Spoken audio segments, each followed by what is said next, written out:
পাশে একটু দূরে একটা মসজিদ আছে, আমি ভালো করে ঘড়ি ধরে মিলিয়েছি, সেটা দিনে 5 বার নামাজ পড়ে মুসলমান। ভোর 5টায়, দুপুর 12টায়, বিকেল 3:30টায়, বিকেল 5টায়, সন্ধ্যে 7টায়। একদিন, দুদিন, 3 দিন, 1 সপ্তাহ মিলিয়েছি, নামাজের সময়টা 1 মিনিট এদিক ওদিক হয়নি।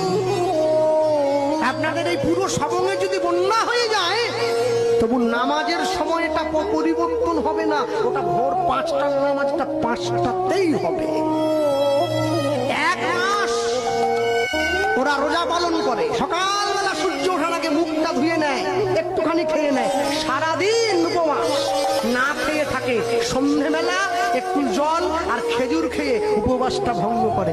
পরে কি খাবে সেটা বড় কথা নয়, 1 মাস তো পালন তো করে। আর আমার বাড়ির মা বোনেদেরকে বললে কি একাদশী করবে, বলে না এবারটা হবে না, পরের বারটা হবে। আমি কি একাদশী? বাকিরা সবাই দোষী, সবাইকে নিয়ে মরবো।